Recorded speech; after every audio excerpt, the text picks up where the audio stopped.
If you're tired of arguing with strangers on the internet, try talking with one of them in real life.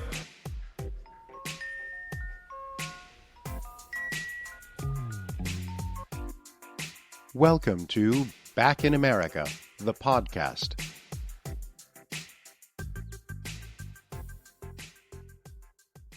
Quick update before we start this episode. As you know, I usually ask my guests to share books or movies they really enjoy. If you want to read those books, just go to the notes section of the episode. You will find a link to Amazon where you can purchase those books. Also, I've been pretty busy recently, recorded 4 episodes in a week, and I think they are just amazing. I look forward to your comments and suggestion. Tell me what you like, what you want to see more of. And the easy way to do that is just to send me a direct message from Twitter. My handle is Berthelot. Hello, I'm Stan Berthelot, and this is Back in America. Today, I'm at the Princeton Library with Councilwoman Leticia Fraga, the first Latinx ever elected to Princeton municipal government. I am so grateful that you accepted this interview, Leticia. Thank you for taking the time to share your story with me today. You have many responsibilities in Princeton. Can you briefly introduce yourself as well as the various commissions that you lead? Sure. And thank you for inviting me to this interview. I am very thrilled to be speaking to you about the work that I'm doing, because I think it's important for others. Others will be able to, who have not even thought of themselves in being able to be in an elected position, can hopefully, through learning about my work, will hopefully encourage them to follow suit. I've been on the council. This is starting on my 3rd year. Mm-hmm. Very excited with the committees that I've been assigned to from year one, I would say, and I've built up on those, starting with liaison to the Civil Rights Commission, the Human Services Commission, Public Safety. I happen to be the designated police commissioner here in Princeton. I lead the Youth Advisory Committee, Economic Development, the local emergency planning. Right. Now I've starting this year taken over being liaison to the Board of Health, which I feel there's a really clear connection between human services, Board of Health, and I would even say civil rights, as far as ensuring that there's equal access to health care. Yeah, wow. You are pretty busy. I'm busy, but it's work that I truly, truly enjoy. And you were elected in 2018, right? Yes. Okay. So we are going to come back to that. Let's back up to your early days. Obviously, you are from Mexico. Yes. I read that you immigrated to the U.S. at the age of 12. Yes. Can you tell us about it? What was your experience? And I would love you to tell me what was your first impression when you stepped into the U.S. Sure. I am I'm originally born in Mexico, Mexicali, Baja California, and I am one of 8. I have 7 siblings. And back in 1970, my dad had his own business. His business was on the U.S. side. We lived close to the border. Economically, things weren't going well. And also on top of that, my mom's, her health, she had some health issues. Her doctors had actually recommended that she try moving to a cooler climate. My mom, the majority of her family, she also comes from a large family, was in Mexicali. And it was very, very difficult for her. Mm-hmm. To make that decision. In fact, the only way she agreed to come was if it was just going to be temporary. Right. And my dad had said, let's try for 1 year. So we left everything behind, our house, our household belongings, and we just came. Actually, there were 12 of us because my uncle and his wife traveled to Mexicali to pick us up, and we traveled 12 of us in a station wagon, pulling a little trailer with some of our belongings because it was only going to be for 1 year. How did you feel at the time? Was it exciting? Oh, yes. So I could say for my mom, it was a sacrifice for her, leaving family, leaving everything that she knew, leaving her home, her home where most of us kids were born. We were born at home, to a place that she was not familiar with, didn't know what to expect. So for her, there were a lot of tears leaving. For the children, for my siblings and I, it was exciting. It was an adventure. We didn't speak any English. I would say not even our numbers or ABCs, nothing. We didn't even how to say hello. We didn't know anything. And so... was it the first time you left the country? Yes. Yeah. Yes. So it was exciting. It was exciting for us. So my first impression, we hadn't gotten very far. We actually had just crossed the border and had gotten in. We went to our very first Kentucky Fried Chicken. I had not tasted American food before. So everything was an adventure. Did you like it? I did. Yeah? I don't anymore.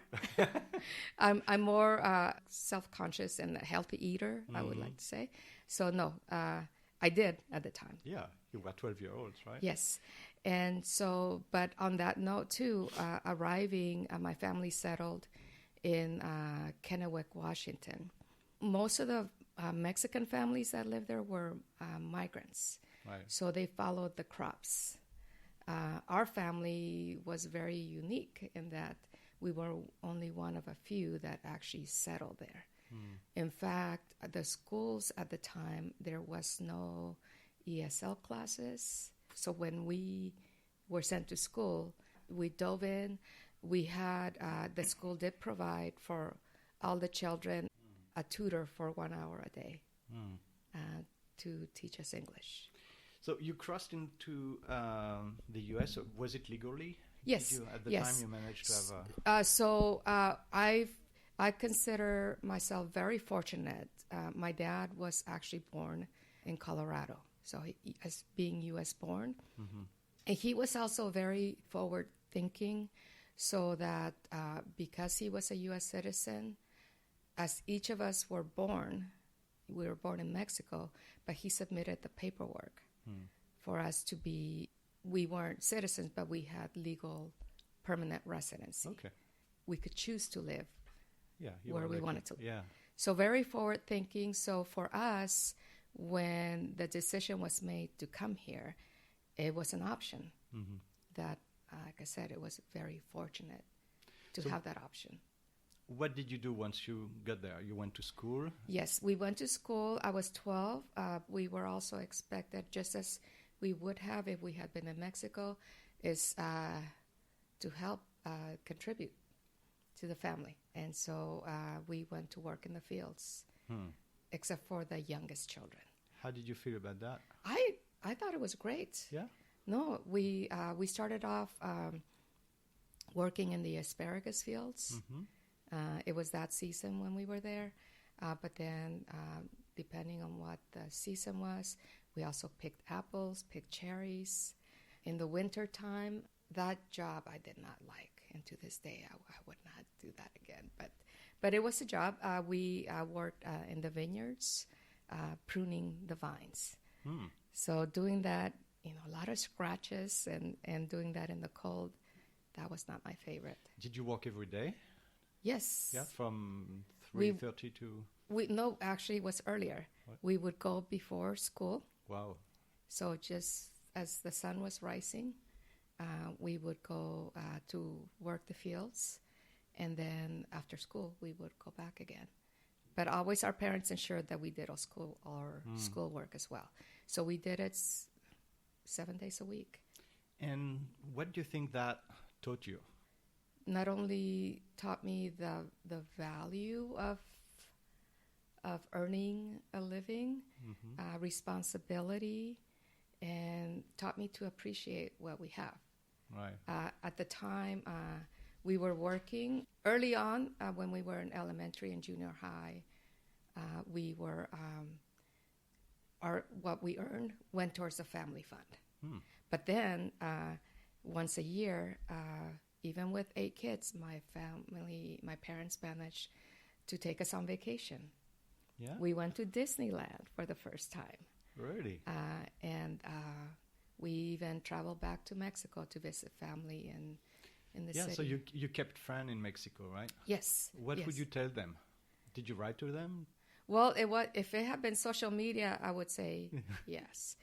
We did with cousins. Our cousins were like our friends. Okay. So we stayed in touch with our cousins. There was a lot of letter writing. Yeah. Do you remember what you told them?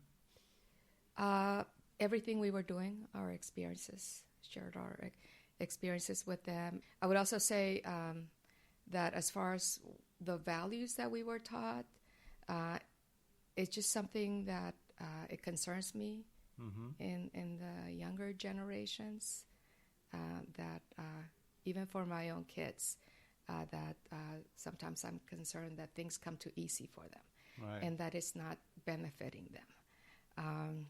Now, going back to what the work that we did, even at the age of 12, we were expected, in addition to working in the fields, we were expected to help around the house. Right. I have a twin sister and a sister that's just 1 year younger than us, and then an older sister.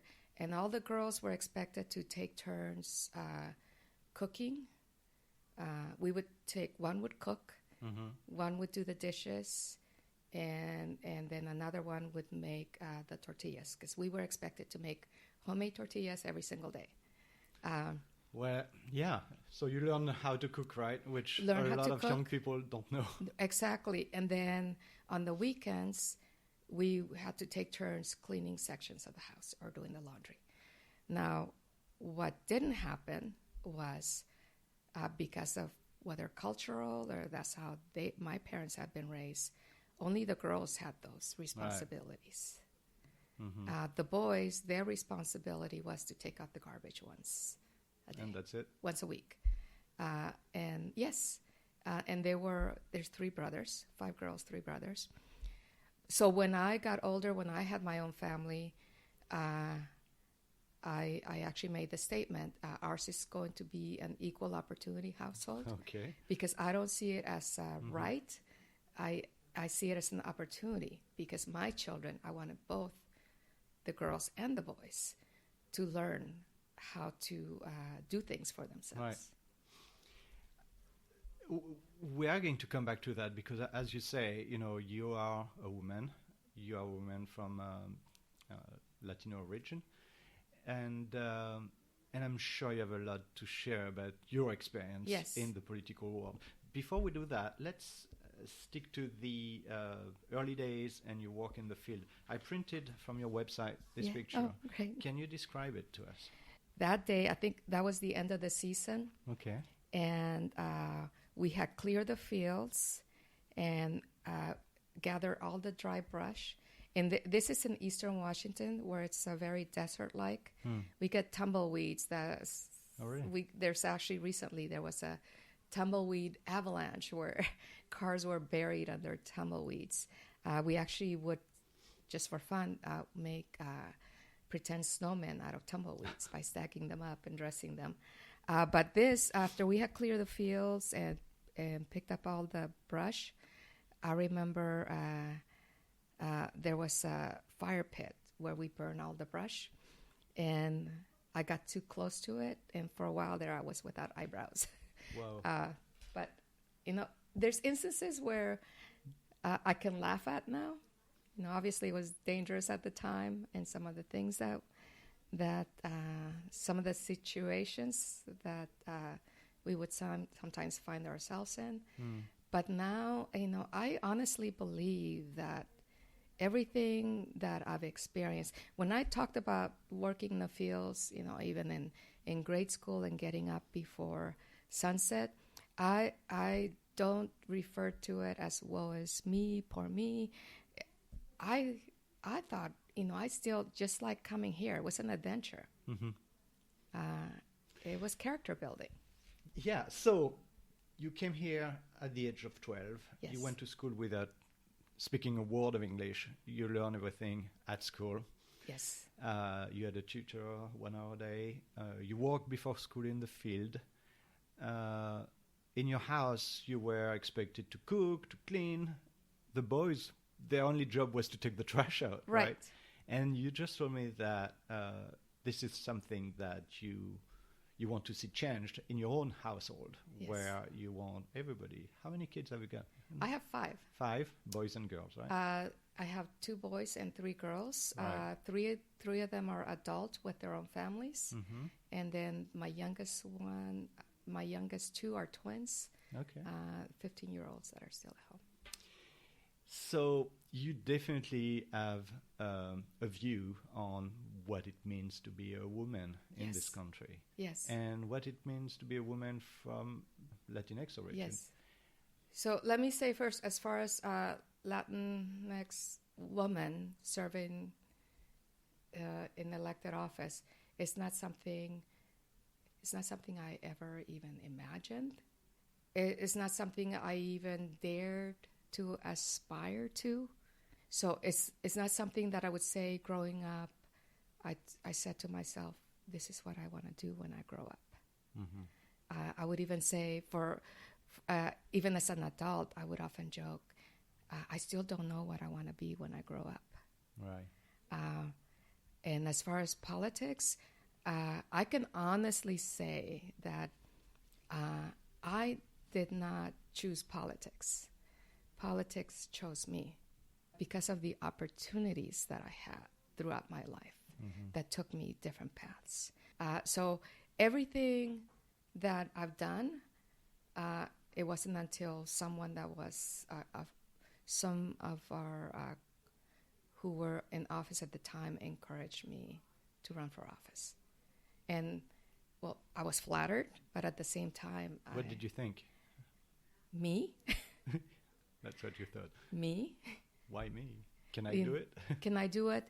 But then when I started thinking about why I should, why I needed to, then I realized that it was something that I needed to do. Why? Did you need it for yourself? Or? No. So if I can back up, when I was in Seattle, I worked for civil rights enforcement. It was my dream job. I really loved the work that I was doing. I was, at the time, my now husband, we weren't married at the time, was already working in pharmaceutical for us. Bristol Myers used to have a site in Seattle, and he had been transferred there, and that's how we met. I was working in Seattle.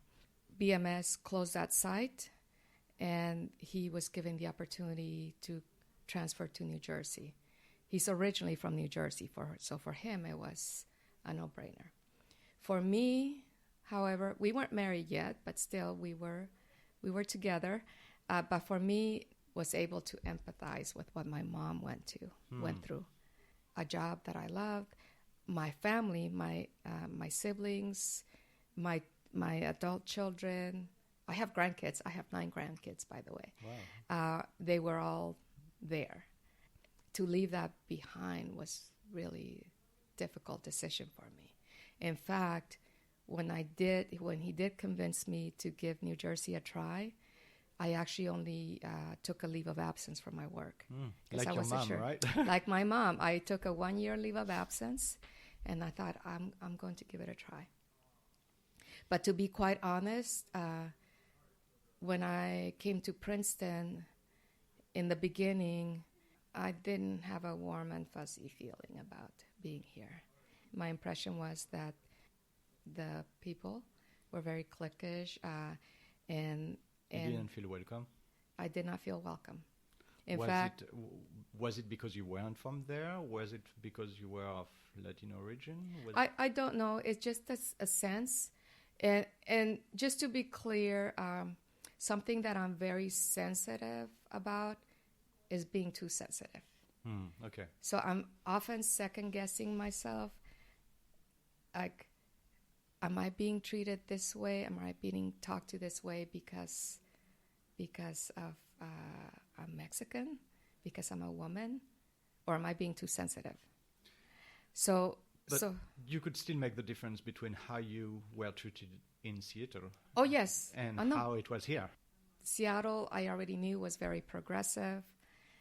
It was very easy to make friends. It's a big city, but I could still, even when I would go back to visit, walk down the street and run into people I knew and who would greet me. Here, it was just culture shock for me. I would say even in the neighborhood where I first moved to, it's one of those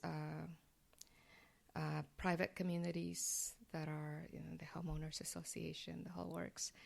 And I remember walking to the mailbox, and that's where you tend to meet the neighbors. And someone coming, very often growing up, but I would get asked, "So what are you?" I know they're asking me what's my background, but doesn't it seem offensive to say, "What are you?" Yeah. What are you? I'm a human being. Exactly. So I remember a neighbor at the post office asking me that, "Where are you?" I said, "Well, my background, I'm originally from Mexico." And then their comeback was, "Oh, my son has a housekeeper that's from Mexico." So that's how so they related. They were trying to make small talk, I know, but how they related to me. I actually now live across from the high school, so I walk here. Yeah. But I remember we moved there 5 years ago, and by that time I had a dog. By the way, I found that before we had my husband and I had our twins, we had a dog, and I remember getting to meet people in the neighborhood through the dog. They didn't know my name, they didn't remember my name, but they knew my dog's name. So how did you make it through? Yes. How did you manage to make Princeton your city? So, and that's where I would encourage others to do, because I tell that story, including even, after I moved to where I am now. I remember I had already been here. I felt myself, like I'm established now. I wasn't on council yet, but I've made myself known through my work. But even there, I remember walking my dog in the new neighborhood and someone asking me, "Hello, I haven't seen you here before. And are you a dog walker?" Right. Gosh. No, are you new to the neighborhood? They assume, looking at me, I couldn't possibly live in this neighborhood. I must be a dog walker. Anyway, I made Princeton my home. When I decided this is my home, was when I made the effort. So it came from you. It came from me. So I can actually pinpoint the day, reading I believe it was either the Packet or the Town Topics, one of our local papers, reading a story about this office, the Human Services Department, who, because of budget cuts, was now down to a one-woman office. Cynthia Mendez. And even though her last name is Mendez, she did not speak Spanish. And in the story, it pointed out that this office actually served a significant number of our Latino population, but now, because of funding, they had lost the only individual that spoke Spanish. Right. So I gave her a call and volunteered my services. And it started from there. How were you welcomed? There I was. Yeah? Most definitely, because of my background. So you were helpful. I was very helpful. I actually was able to suggest procedures that we could implement to improve our service to the community. So I had only been there for a few months when a position opened up on the Human Services Commission, and I was invited to join. Wow. So this is very interesting. And being French, I can really relate to that. You know, how disheartening this is to be in a community where you don't really feel welcome. You are one. I mean, nobody asked me if I was a dog walker, but nobody really, pay attention to me. Right. And coming from, a different culture, you sort of expect your neighbor to invite you, people to come to you saying, oh, would you like to come for a drink or something? Yeah. And that doesn't happen, and Right. you feel very secluded. Right. So what you are saying is that your advice would be, if you want something to happen, it has to come from you. Right. Well, sometimes it does happen. I actually, after I've been in my new neighborhood for a while, I did get to meet one of my neighbors who has a son that's the same age as mine, so it was just natural for them to become friends. And so she organized something to introduce us to the community. Yeah. Yes. So, but I would say yes. Don't wait for somebody to welcome you. Mm-hmm. Don't wait for somebody to invite you to become involved. Right. To take the initiative to find out what's out there and introduce yourself. How long had you been in Princeton? It's been a while already. Yeah. Because to tell you the truth, up until, I would say maybe 3 years. Wow. Yeah. Because up until that point, my husband can attest to it that I continuously nagged him. I'll use the word nag, even though it's not a very flattering word. Nagged him about looking for opportunities in the West Coast. Initially, that was the plan. That's why it was only a year. Because at the time, Paul Allen, former Microsoft, that he was trying to develop a part of Seattle to attract biotech to that area, but it just didn't happen. So there were no opportunities, at least in Seattle. But so 3 years, then this article, you get involved with the city, with the town, and then you apply for a position, an official position there, right? yes, as a civil rights commissioner. From there, I actually was invited to join LALDEF, which is the Latin American Legal Defense and Education Fund, Right. which was also my calling. Really. I didn't know it existed until I was invited. But I also served on the board of the YW, on the board of Princeton Community Housing for affordable housing, and just a lot of my volunteer work that shaped me and prepared me for work to serve as an elected official. So now, as an elected official, what are some of your achievements that you're the most proud of? Well, there's several, but for me, let me just say, and this is something that I need to work on. Everything that I do, everything that I accomplish, generally I don't take credit for it because I feel that it's not just me. Whatever we've been able to accomplish. Do you think this is very feminine, where a man might maybe take the credit for it, a woman has a harder time taking credit for that? I can tell you, as frustrating as it is, I'm not going to change who I am, but as frustrating as it is, there are both men and women who have frustrated me by taking credit for things that I initiated or that we did as a group. So, yes. Okay, so let me rephrase the question. As a group, yes. What are you proud of what you have been able to achieve? Proudest accomplishment, starting back with my work on the Human Services Commission. When I found out after joining the commission, I learned that although at one point in time, there had been a civil rights commission, a local civil rights commission, it hadn't been active for years. And so I advocated for reinstatement of that. It took 3 years, but we did it. So, and what does that do?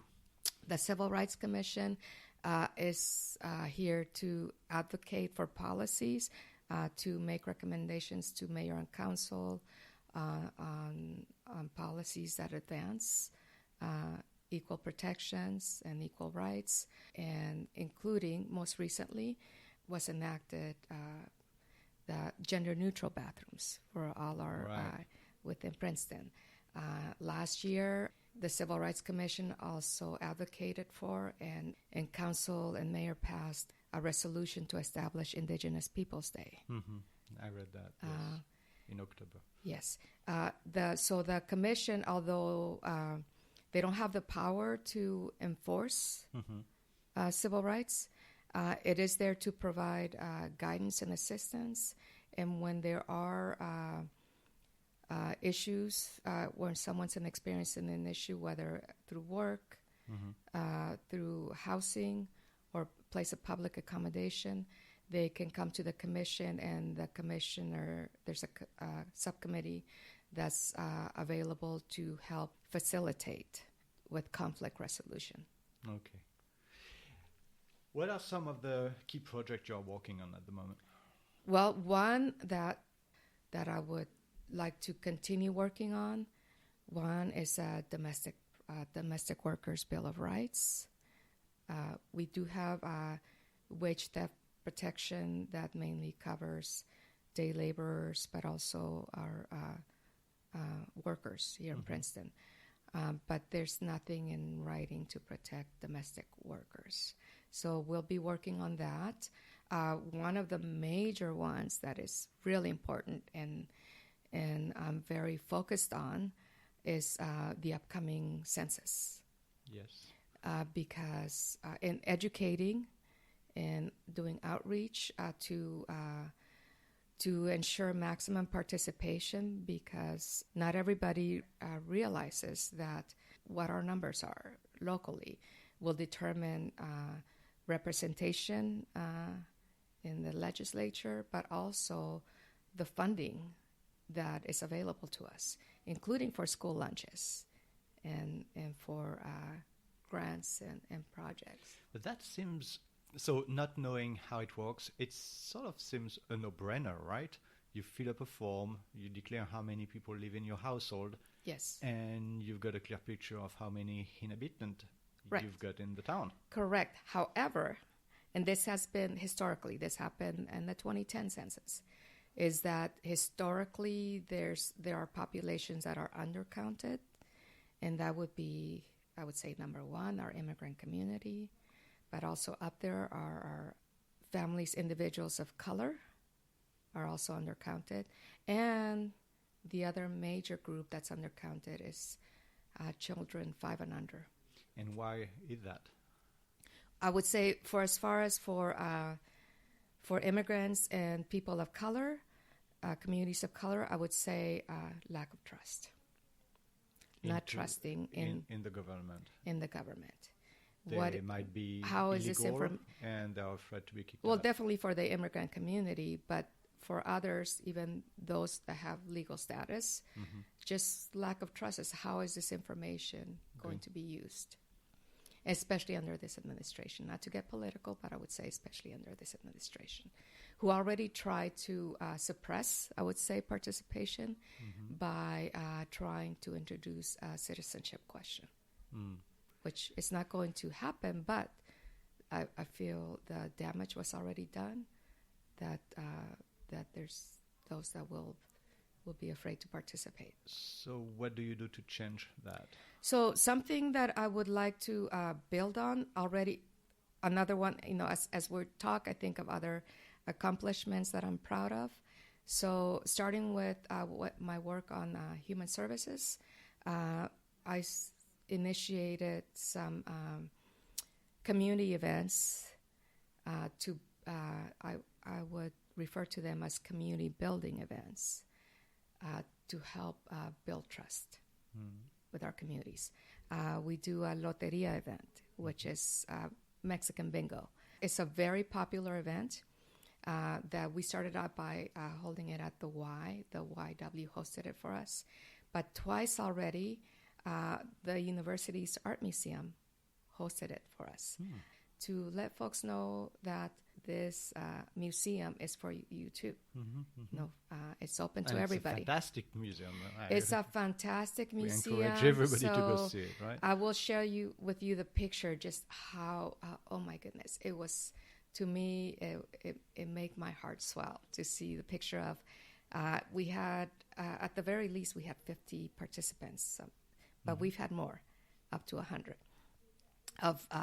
at the museum in the main second floor hall, surrounded by these Piece of art. magnificent pieces of art. So we have all these families and participants playing loteria. So as far as how I have made it into community building and also building trust, I started out by having celebrity callers, the ones that call the cards. Right.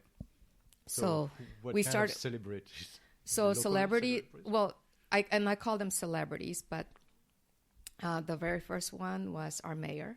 Okay. I've had council members also participate. One of them was our police. So we had police in uniform, and I would always make it a point to introduce them. These are our members of our police department. They're here to serve you. Get to know them. And what they're here kind to of help. feedback did you get from the community? Wonderful, Yeah. wonderful.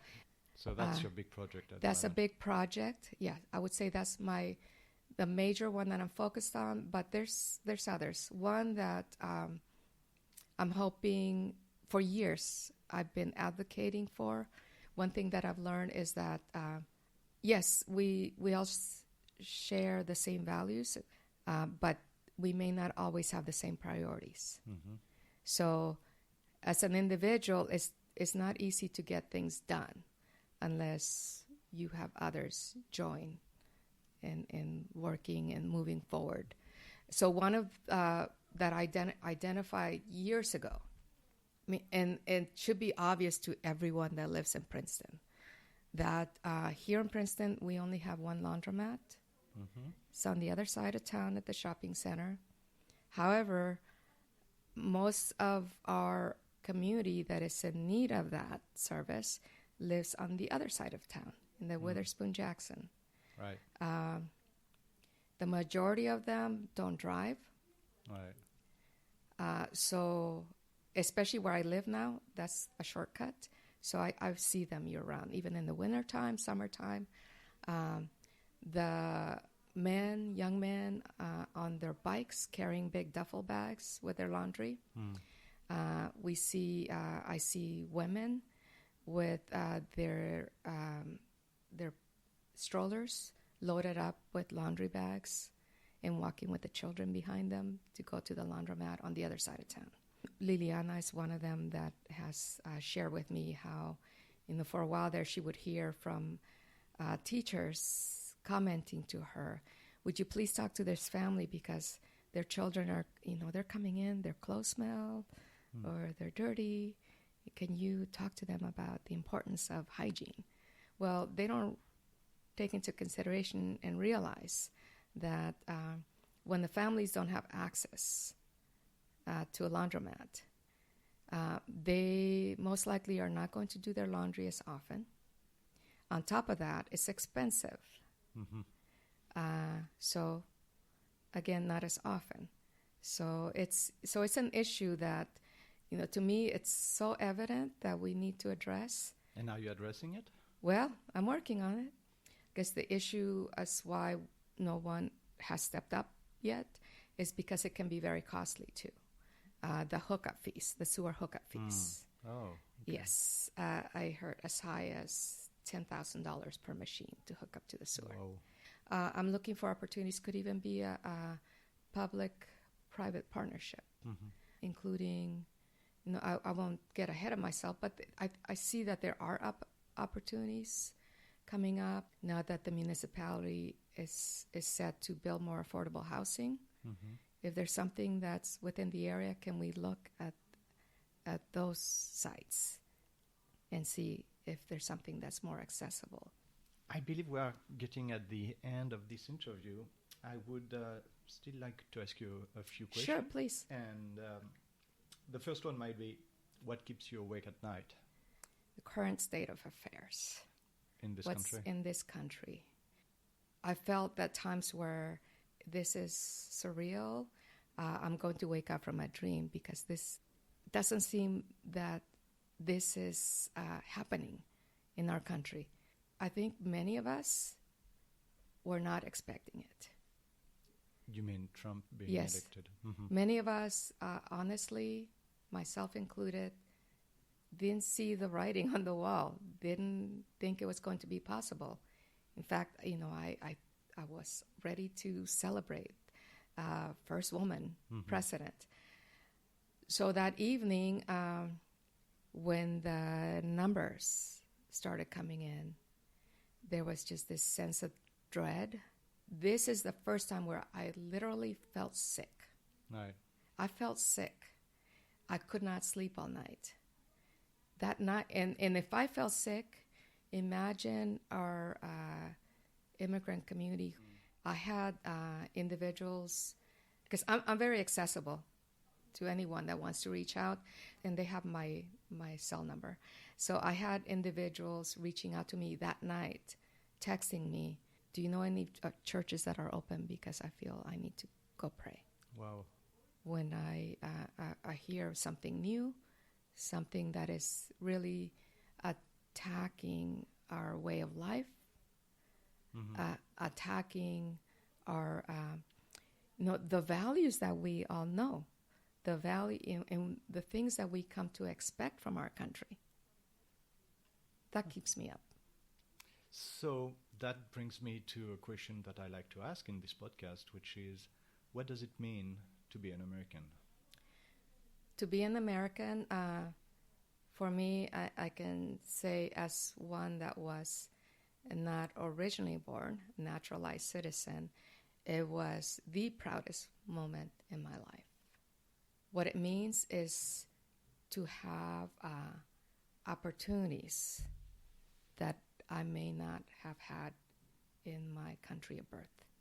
And I say opportunities because I don't take anything for granted, nor should others, whether my family or others. We should not take anything for granted, I think, and we're not handed.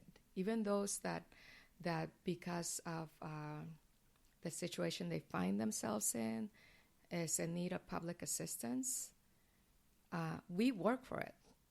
Right. I pay taxes, and I do not. I feel that if what I contribute is helping others, I feel good about that. And also, as far as what being an American is, for me is just doing my part to really live up to the values that this country was what it was founded on. Maybe it's not necessarily being an American, but for me as a Mexican American, those opportunities that have been given to me to also pass it forward, to not be what I would call some of even some of my fellow immigrants, ladder pullers. That just because we reached the point where we want to be, even as immigrants, we don't pull the ladder so nobody else can reach it. We need to be able to make it possible and do everything within our power to ensure that others have the same opportunities. Okay. Thank you so much. Would you recommend, are there any books or any movie that have forged who you are today that you would recommend listener to read or watch? Well, I love to read.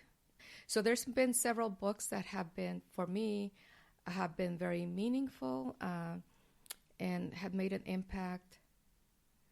And I would recommend, and mainly with current affairs as far as with the need for immigration reform. One is Enrique's Journey. That was by Sonia Nazario. And then the other one I recently read, actually hasn't even been published yet. I believe it's going to be released later this month. But one of my friends at the library lent me her advanced copy, and it is a must read. It's called American Dirt by Janine Cummins. Okay. And they both deal with, I think, for those that are willing to listen, would be enlightening for those who question why are people coming here? Why don't they just do it the legal way? Mm-hmm. Why? I think it's very insightful.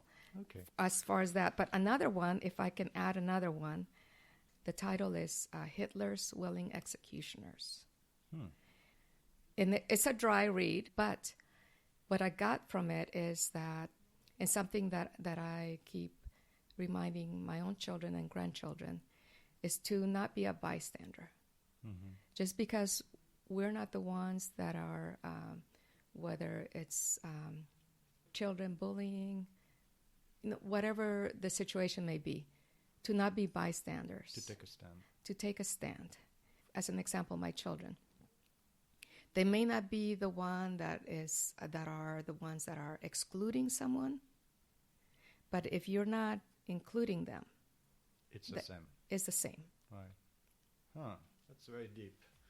So 3 books: Enrique's Journey, American Dirt, and Hitler's Willing Executioners. Okay. Okay. Well, Leticia, thank you so much. Thank you so very much for this opportunity to talk about my background Share your story. Yeah. and Thank share you. my story. Thank you. Good. We could go on and on, couldn't we?